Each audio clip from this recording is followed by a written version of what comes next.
بسم الله والصلاة والسلام على رسول الله. السلام عليكم أخواتي، إن شاء الله كاملين تكونوا بخير وعلى خير. اليوم إن شاء الله غادي نوجدوا مع بعضنا السفوف أو السلوك، ولا واحد شنو كيقول لي على حسب المنطقة اللي هو منها، واللي غادي نحتاجوا فيه واحد 2 كيلو ونص ديال الطحين محمر في الفران بهذا الشكل. هذا راه ديال القمح. وانتبهوا للتحمار ديالو، خصو يكون بحال هذا اللون لأنه دغيا تيدوز ليه هذا التحمر، يعني تيتحمر تتولي فيه ديك اللمطه ديال الحروقيه ديال الحراق. غادي نحتاج 1 كيلو كاوكاو، واللي هرستوه بالدلاك بهذا الشكل هذا باش يجي باين في السفوف. عندي واحد نص كيلو ديال الججلان محمر، تا هو راه مغسول ومنقي ومحمر. عندي زيت الزيتون على حسب الخليط، وعندي اللوز كل واحد وقياسه. عندي اللوز اللي تا هو هرمشتو بحالو بحال الكاوكاو باش يجي باين في الماكله. وعندي هاد اللوز الاخر اللي بغى يكون ان شاء الله للتزيين، ماشي للتزيين وانما غادي نخلط به باش يجي باين اكثر. انا تنبغيه يعني يكون باين فيه القوام، ما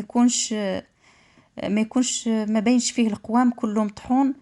تيجيني ماشي هو داك. عندي واحد المعلقه القرنفل، وعندي 3 المعالق ديال القرفه، وعندي واحد المعلقه كبيره 2 معالق كبار ديال بودره الشوكولاته اولا الكاكاو، وعندي حبه حلاوه، والسكر راه كل واحد انا ما غاديش نستعمله لانه عندي في الدار اللي ما كياكلش السكر. ونبداو على بركه الله نخلطو في المقادير. غادي ندير كاوكاو كيف ما كتشوفوا، كل المقادير ان شاء الله غتخلط. كيدار هادشي كله على اتساع باش الانسان يلقى شويه الوقت للعباده يكون افضل. غادي نبدا نخلط فيه. حطيت كاوكاو، غادي نضيف عليه الجلجلان اللي حتى هو محمر، حتى هو كنخليه هكاك صاين. ما تنطحنوش، حتى هو تنخليه هكاك صاين تيجي زوين. ديك القرمشه ديال دوك ديال القوام كامل تجي زوينه وتيجي باين، ما تيجيش كانه تاكليه في الطحين، تيجيك بانك تاكلي القوام كله مقوم. غادي نضيف هذاك اللوز المهرمش اللي حتى هو حمرته في الفران، يعني ما استعملتش نهائيا القلي بالمره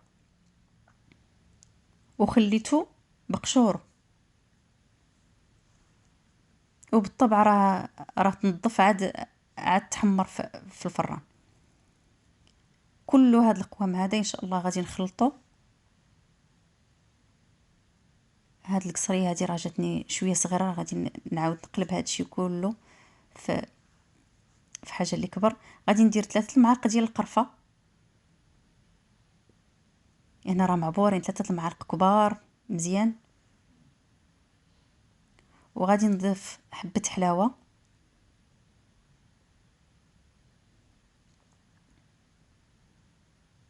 حتى هي اللي منقيه ومغسوله، ويعني بقات حتى نشفات وعادت طحنات مزيان وتنيلات. غادي ندير منها 2 معالق كبار، وغادي نضيف واحد المعلقه ديال القرنفل، معلقه كبيره ديال القرنفل. تيجي هاد السفوف مقوم مزيان وباين فيه القوام. وكنضيف الشوكولات اولا الكاكاو، وغادي نخلط كل شيء. غادي نجيب ان شاء الله شي حاجه اللي نخلط فيها باش نخلط يعني في خاطري، لانه كيبي القوام يتخلط مع بعضه.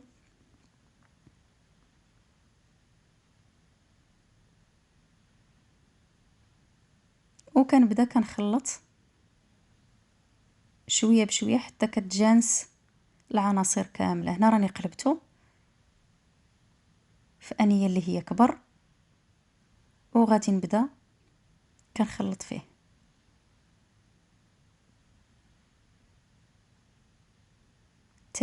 تتجانس داك القوام كامل يتخلط مع بعضياته.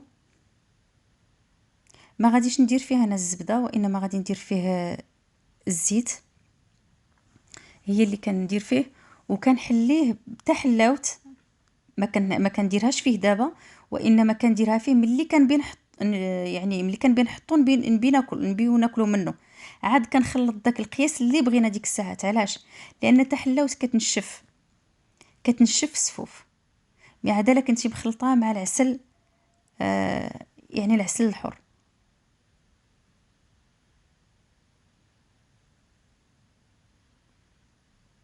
غادي نخلطو مزيان، وغادي ندير الزيت المقدار اللي غادي يجمع ليا، وغادي نبدا ندلكو مزيان حتى نحس بيه بان القوام يعني داخل مع بعضياته، وديك الزيت يعني تشربها السفوف. شفتوا القوام كي بدا كيبان؟ مجرد ما حطيت الزيت بدا كيبان القوام. تيجي شي حاجه اللي هي زوينه بزاف، الاخر كيجيني كيبرد. علاش؟ لانه كل شيء ولا باودر من بعد ما خلطته وجمعته. هذه هي النتيجه النهائيه. انا عمرت واحد الكويزياله تاعي وها هو السفوف جاء اكثر من رائع، وكنتمنىكم انكم تجربوا هذه الطريقه ديالي،